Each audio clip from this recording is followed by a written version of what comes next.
आज पता है लोग क्या सोचते हैं?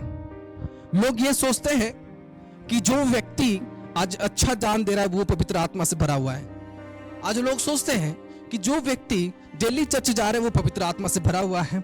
आज लोग ये सोचते हैं कि जो आदमी आके चर्च में झाड़ू मार रहा है वो पवित्र आत्मा से भरा हुआ है। एक शारीरिक व्यक्ति से ज्यादा स्ट्रांग एक आत्मिक व्यक्ति होता है। एक शारीरिक व्यक्ति जितनी फाइनेंशियली स्ट्रांग नहीं होता, एक आत्मिक व्यक्ति उससे ज्यादा स्ट्रांग होता है। आमीन।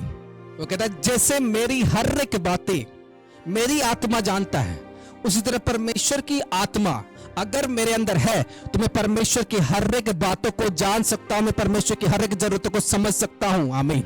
ये नहीं कि कोई व्यक्ति रोजाना बाइबल को रीड कर रहा है। रोजाना मैं ऐसे लोगों को देखा जो चर्च के अंदर झाड़ू मार रहे थे ऐसे, और वो अपने आप को रोज घोषणाएं करते थे कि हम स्पिरिचुअल है। और डेली लाइफ में हमें बोलते थे कि हम स्पिरिचुअल है, हम एक स्पिरिचुअल लोग हैं। ये जो बोलते ना कि मुंह बोलने वाले आत्मिक, इसको बोलते हैं मुंह बोलने वाले आत्मिक। और रोज उठेगा सुबह, वो लड़का जाएगा चर्च में, झाड़ू करेगा, आएगा, सब दिन सब चीजें करता रहेगा। वो व्यक्ति उठेगा, मॉर्निंग में जाएगा चर्च, झाड़ू करेगा, वो करेगा, फिर एक लड़की को लेकर भाग गया। इसको क्या बोलते हैं? एक अलग प्रकार की आत्मिक, एक मुंह बोले आत्मिक। हाँ, सब लोग बोलते थे जो फिजिकल लोग, देखो ये बहुत काम कर रहा है, ये तो बहुत आत्मिक है, बहुत आत्मिक, लेके भाग गया। आत्मिक का मतलब है कि वो परमेश्वर की हर एक बातों को जाना, आपकी पूरी टाइम परमेश्वर में हो, आपकी लाइफ कभी, आप हमेशा सोचोगे कि मेरी जिंदगी परमेश्वर में कभी खराब ना हो। आमीन। मैं कोई गलत सामान को, गलत काम को ना कर दूं, मैं कोई गलत चीजों को ना कर दूं। आप हमेशा चिंता करते रहोगे कि नहीं मेरी लाइफ में कोई गलत कर्म परमेश्वर से ना हो जाए। मैं परमेश्वर के साथ कभी कॉम्प्रोमाइज नहीं कर सकता। मैं अपने घर के साथ कॉम्प्रोमाइज कर दूंगा, मैं अपने घर में चावल लाने के लिए कॉम्प्रोमाइज कर दूंगा, लेकिन मैं परमेश्वर को दान देने के लिए पीछे नहीं हटूंगा। मैं परमेश्वर के काम करने के लिए पीछे नहीं हटूंगा। मैं हर एक बात जो परमेश्वर का है मैं कभी पीछे नहीं हटूंगा, क्योंकि परमेश्वर मेरे से नाराज ना हो जाए। आप उस बात का हमेशा केयर करोगे, उस बात के लिए आप फेयर करोगे। आमीन। पता है उस विधवा औरत के पास जब 1 रुपया था, ओनली 1 मुद्रा थी, वो फियर नहीं की, वो चिंता नहीं की कि क्या होने वाला है। उसने कहा मैं खाली रह जाऊंगा, लेकिन मैंने जो परमेश्वर से वायदा किया है।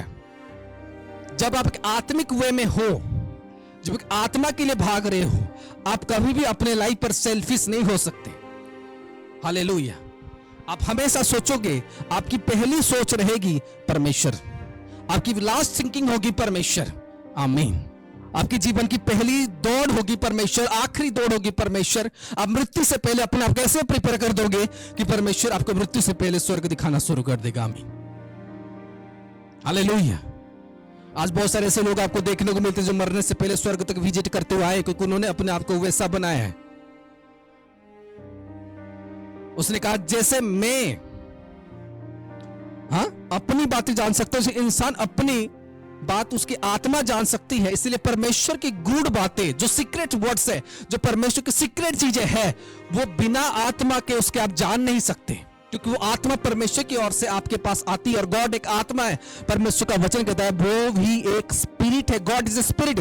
वचन कहता है कि परमेश्वर की आत्मा जल पर मंडराती थी। कहां पर मंडराती थी? जल पर मंडराती थी। क्या मंडराती थी? परमेश्वर की आत्मा। हालेलुया। आज मैं कहता हूं आपको कि परमेश्वर बुढ़ा नहीं है। हालेलुया। वो जैसे गोल मटोल था, जैसे सुंदर था, आज भी वो है। आमीन। क्योंकि वो शरीर नहीं है, वो एक स्पिरिट है। शरीर बुढ़ा होता है, लेकिन आत्मा कभी बुढ़ा नहीं होता। आत्मा कोई एज नहीं होती। आमीन। इसलिए परमेश्वर ने भी अपनी आत्मा लोगों को दिया और सौंपा। उसने कहा जैसे मैं आत्मिक हूं, तुम भी ऐसे आत्मिक बनो कि तुम शरीर में तो जियोगे, लेकिन मरने के बाद तुम्हें मेरे पास आना है। आमीन। जैसे मनुष्य की आत्मा सारे बातों को उसका जानता है, उस तरह परमेश्वर की आत्मा परमेश्वर की हर एक बातों को जानता है। वो किसके अंदर प्रकट कर रहा था? उसकी गूढ़ बातें पौलुस के अंदर प्रकट कर रहा था। इसलिए कोई व्यक्ति आज कह रहा है कि मैं आत्मिक हूं, और उसकी लाइफ की सिलेक्शन एक आत्मिक वर्क में नहीं जा रहा, उसके जीवन की सिलेक्शन एक आत्मिक वे में नहीं जा रहा, तो वो आत्मिक नहीं है। हाँ, अब आप आओगे वर्क करने के लिए, आप आओगे काम करने के लिए, लेकिन आपके अंदर फिजिकल सोच रहेगी। आप जीसस में होने के बाद, परमेश्वर में होने के बाद आप सोचोगे इसीलिए कि मुझे काम करना है, मुझे ये करना है, लेकिन अगर आपके अंदर आत्मा नहीं है, आप कभी भी परमेश्वर के कोई भी कार्य को पूरा नहीं कर सकते। क्योंकि वचन क्या कह रहा है कि परमेश्वर की हर एक बात उसकी आत्मा ही जानता है। आमीन।